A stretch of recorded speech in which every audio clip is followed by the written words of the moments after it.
He was much loved by pretty much everyone around him. And Sid was definitely a star. Everybody deferred to Sid creatively.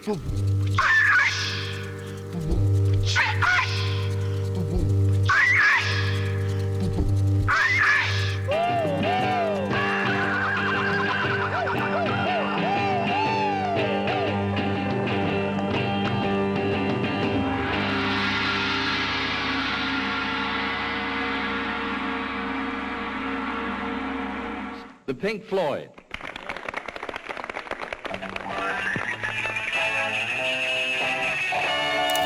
Le monde entier connaît Pink Floyd. Vous connaissez, vos parents connaissent et peut-être même vos grands-parents. Difficile d'être passé à côté de leur musique ou de leur célèbre pochette devenue une icône culturelle. Mais ce qu'on a tendance à oublier, c'est qu'au début, une seule personne était la force créative principale. Un artiste visionnaire, un génie qui a donné à Pink Floyd son premier souffle psychédélique, explorant des sons inédits et une approche musicale avant-gardiste. En seulement 3 ans, il a posé les bases de leur identité avant de quitter brutalement la scène. Alors comment ce génie a fait de Pink Floyd un symbole culturel marquant? Aujourd'hui, on s'intéresse à Syd Barrett, l'homme qui a façonné Pink Floyd, les propulsant vers la lumière et dont l'ombre plane encore sur la légende.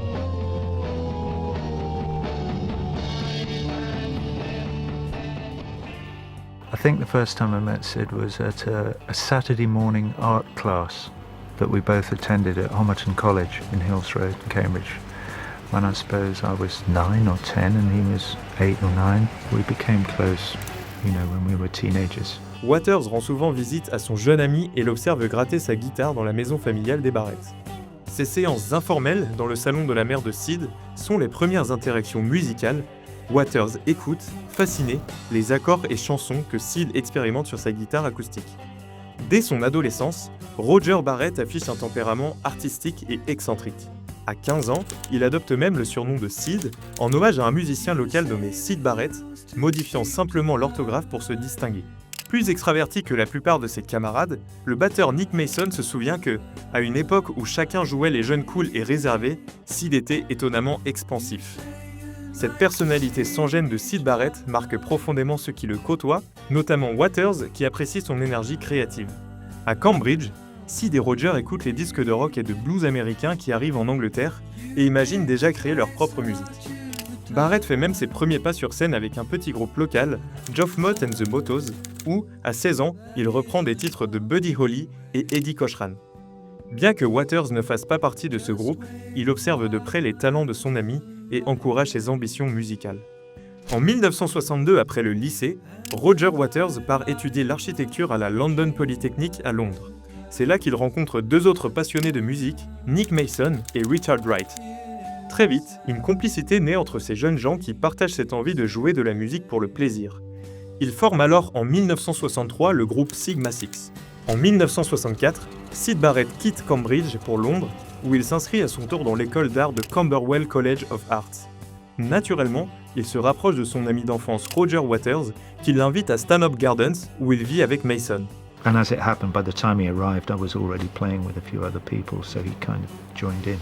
C'est ainsi qu'à la fin de l'année 1964, Syd Barrett intègre les répétitions aux côtés de Waters, Mason et Wright. So I was of course extremely fortunate that Sid actually joined the band. Barrett, guitariste et chanteur, apporte avec lui des influences musicales électriques. Grand amateur de blues et de R&B, il possède dans sa collection des disques des trésors de blues américains comme les Piedmont Blues, qu'il fait découvrir aux autres. Les jeunes musiciens partagent également un goût pour le rock'n'roll des années 50 et la scène rock britannique naissante.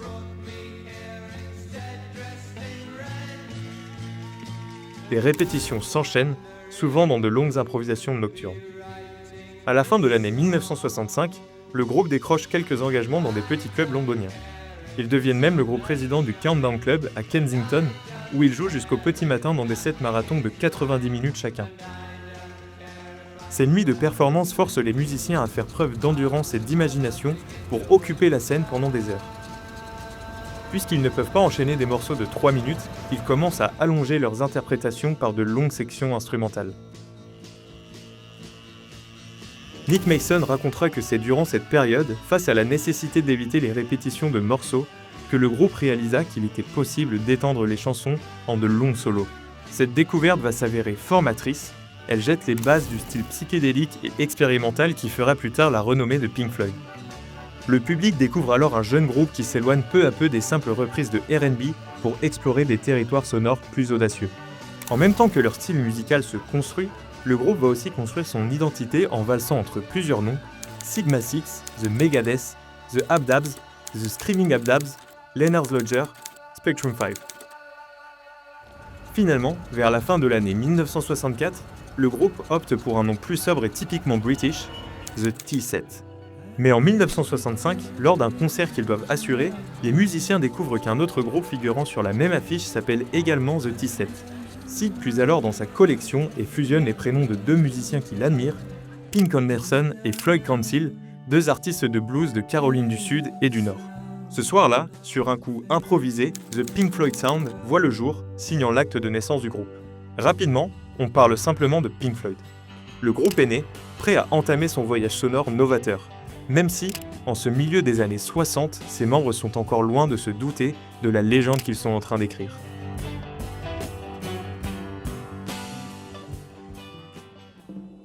He was a very, very bright, interested person long before he started getting into any of that stuff. He wouldn't have needed LSD to be brilliant.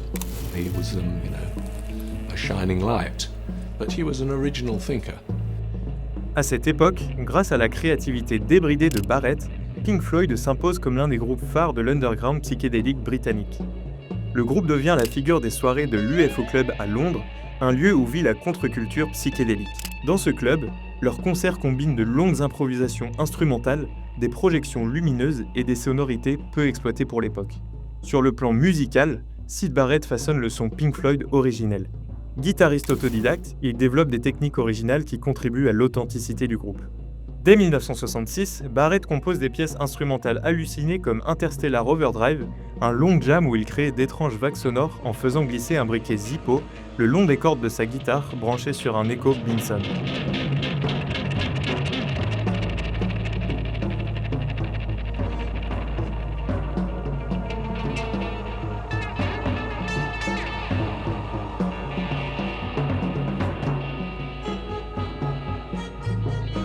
He did develop a new way of looking at playing the guitar to some extent.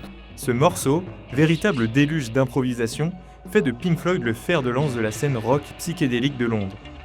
Syd encourage ses acolytes à sortir des formats conventionnels. Sous son impulsion, le groupe privilégie les envolées instrumentales et les effets sonores inédits. Il explore les dissonances, joue avec le feedback et insère des collages sonores, repoussant les limites de la musique pop de l'époque. Barrett influence également l'univers lyrique et visuel de Pink Floyd. Ses chansons mêlent un imaginaire enfantin, surréaliste, parfois inquiétant, qui devient la marque de fabrique du groupe à ses débuts. Il puise dans les contes pour enfants, la littérature et ses propres rêves pour écrire des textes hors du commun. Sur scène, son look extravagant contribue à l'aura du groupe. Syd n'est pas un showman expansif, mais sa simple présence dégage un mystère charismatique. Cette approche novatrice contribue à définir les codes du rock naissant. Par exemple, lors du mémorable concert Games for May en 1967, Pink Floyd impressionne le public avec un son quadriphonique, c'est-à-dire à 4 voix, et des visuels inédits, témoignant de leur avance créative dans le genre. Sous la direction artistique de Barrett, Pink Floyd devient rapidement le groupe underground prééminent de la scène psychédélique londonienne, au point d'être qualifié d'icône du rock psychédélique par les historiens de la musique. Ses chansons, employant un accent typique du sud de l'Angleterre, ont encouragé ses pairs à explorer leur propre style local, plutôt que d'imiter l'accent américain. En d'autres mots, Barrett propose d'assumer la richesse de sa culture, sans imiter la culture états-unienne. Par exemple, le poète et parolier Pete Brown a déclaré que l'arrivée des morceaux comme Arnold Lane et See Emily Play en 1967 fut pour lui une véritable révélation. Il a soudain réalisé qu'il n'était pas obligé de chanter à l'américaine. Plus globalement, Barrett a contribué à créer une forme de psychédélisme proprement britannique. Plusieurs artistes citeront Syd Barrett comme source d'inspiration pour leur liberté artistique et leur inventivité sonore. En 1967, alors que l'underground londonien bouillonne, Pink Floyd attire l'attention des professionnels. Repérés par les producteurs Peter Jenner et Andrew King, le groupe obtient rapidement une audition auprès d'EMI. Le 1er février 1967, sous la gestion de Black Hill Enterprise, Pink Floyd signe son premier contrat avec EMI dans les bureaux de Manchester Square à Londres. C'est un tournant décisif, cette signature lance une relation de travail qui durera des décennies avec le label. EMI, géant de l'industrie musicale ayant notamment les Beatles dans son catalogue, offre à Pink Floyd l'accès au légendaire studio d'Abbey Road. Le jeune groupe y gagne un encadrement professionnel avec le producteur Norman Smith, l'ingénieur du son des Beatles. Cette entrée dans EMI propulse Pink Floyd vers le grand public. Dès mars 1967, le premier single Arnold Lane sort dans le commerce. Écrit par Syd Barrett avant même la signature, ce titre racontant l'histoire d'un travesti chapardant des vêtements féminins choque la bienséance.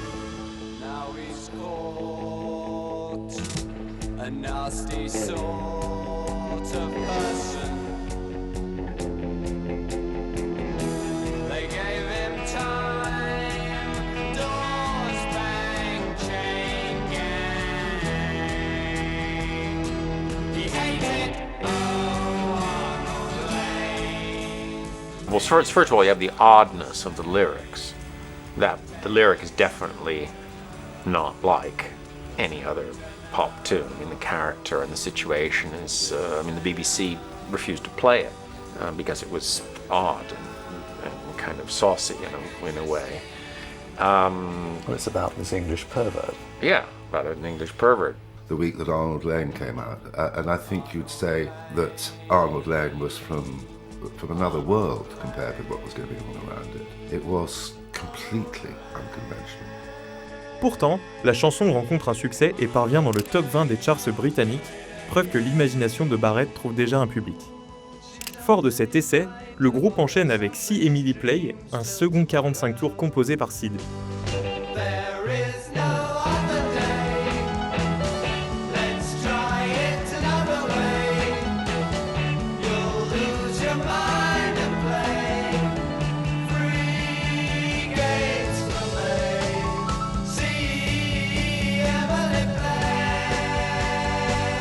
Paru en juin 1967, See Emily Play devient rapidement un hymne estival, atteignant le top 10 au Royaume-Uni. Ce morceau permet à Pink Floyd de conquérir un public bien au-delà de la scène underground. This particular album by the Pink Floyd, The Piper at the Gates of Dawn, has some very interesting sounds. These gentlemen you're about to meet are on their first visit to the United States. As a matter of fact, they've only been here less than a week, as a matter of fact. Would you greet them warmly, please? The Pink Floyd.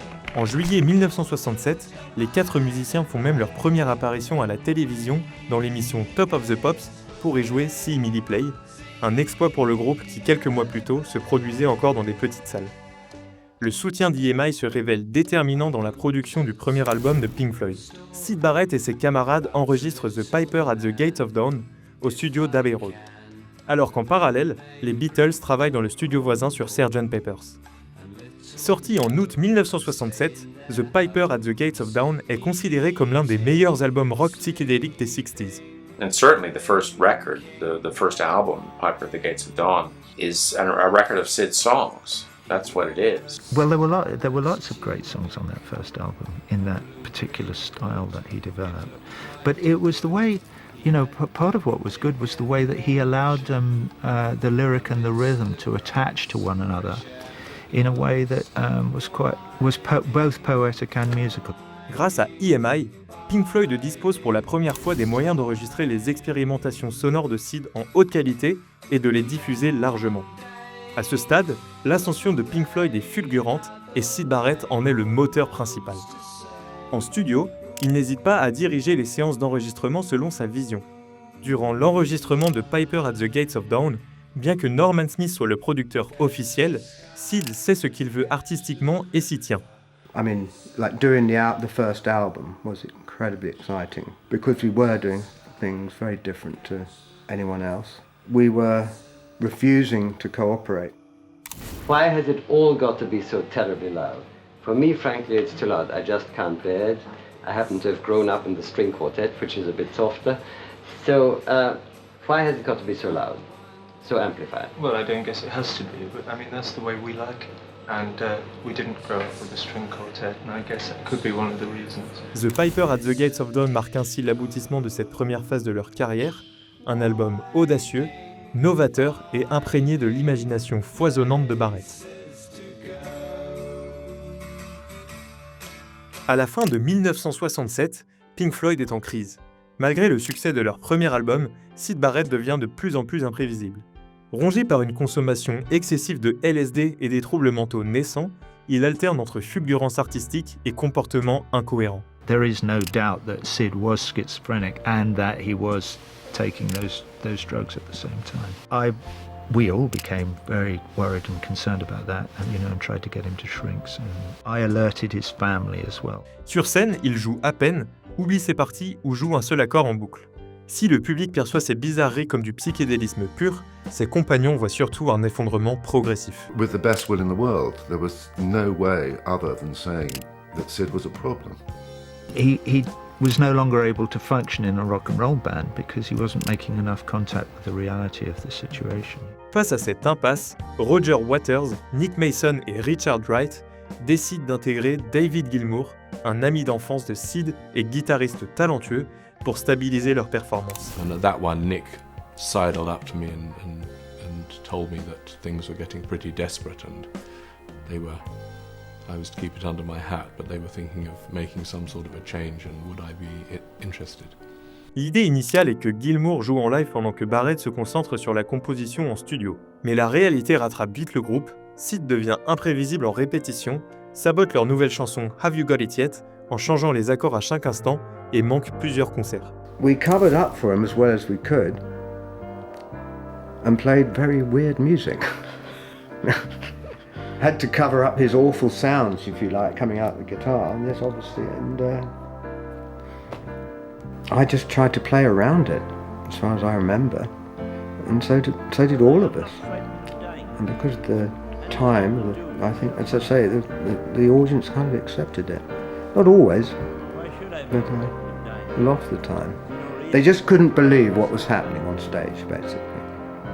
Le 26 janvier 1968, la rupture devient inévitable. Alors qu'il roule vers Southampton, quelqu'un demande « On passe chercher Syd ?» Un autre répond « Non, laissons tomber. »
Ce jour-là, Pink Floyd continue sans son fondateur.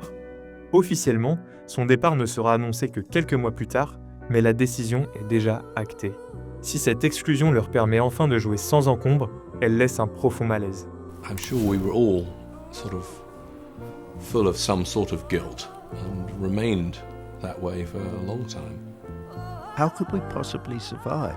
If the guy who writes the songs and the band goes crazy, you're fucked, basically. Unless somebody else starts to write. Luckily, I did start to write. La presse et une partie du public restent sceptiques.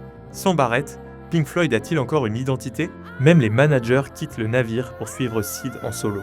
But we certainly wanted to stand by Syd and look after Syd and do what we could, and we were able to do bloody little, but whatever it was, we did try and do. And so did the rest of the band. I mean, they were going to go on and get off with their careers, but they were very anxious and all played a big part in making sure that whatever could be done for Sid was done, in terms of getting his solo albums made and so on. Pourtant, malgré les doutes et la pression, Gilmour s'intègre peu à peu. Il reprend le chant et les parties de guitare de Barrett, tout en apportant sa propre sensibilité musicale. Cependant, ce départ marque un tournant, Pink Floyd doit se réinventer. Barrett a posé les bases, mais c'est désormais à Gilmour qui va, avec Waters et Wright, mener le groupe vers une nouvelle ère. L'héritage psychédélique de Sid ne disparaîtra jamais, mais Pink Floyd est en route vers un son plus abouti qui finira par les mener vers une grande notoriété.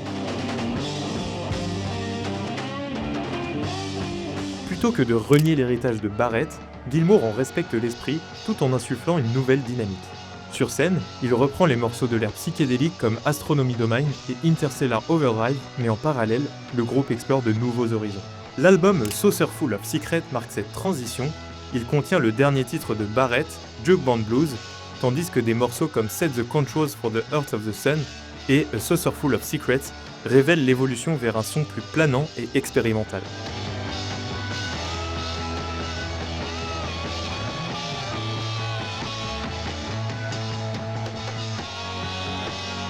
Peu à peu, Waters, Wright et Gilmour se partagent la composition. Waters s'affirme comme auteur avec Let There Be More Light, tandis que Gilmour impose sa patte instrumentale, offrant au groupe une plus grande précision sur scène et en studio. L'expérimentation se poursuit avec Ummagumma et Atom Heart Mother, mais c'est Meddle qui consolide le nouveau Pink Floyd. Overhead, the albatross hangs motionless upon the air, and deep beneath the rolling waves, in labyrinths of coral caves. Echoes, pièce maîtresse de 23 minutes, synthétise cette fusion d'influences, un mélange de textures sonores, des solos lyriques de Gilmour et d'harmonies vocales aériennes avec Wright, le tout sur des paroles introspectives de Waters.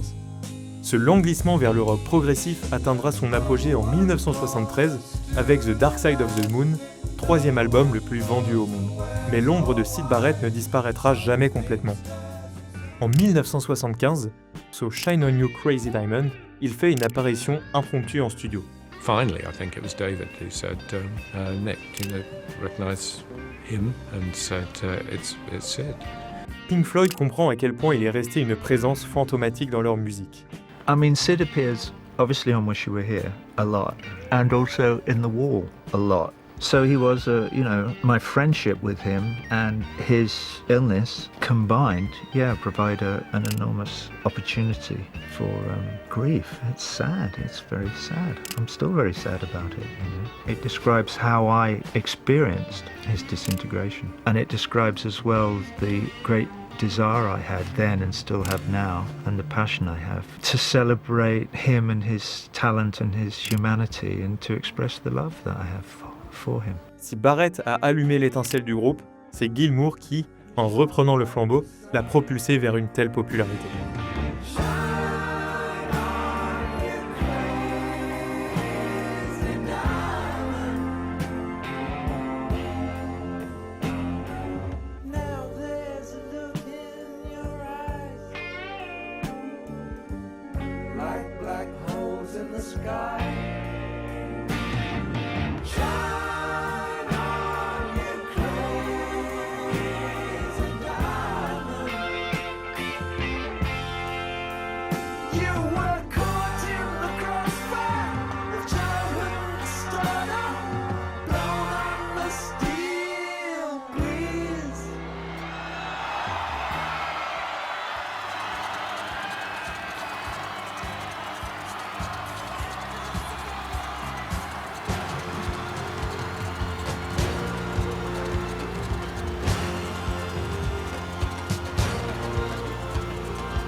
le groupe Pink Floyd est devenu un phénomène culturel global, impactant les arts de manière générale.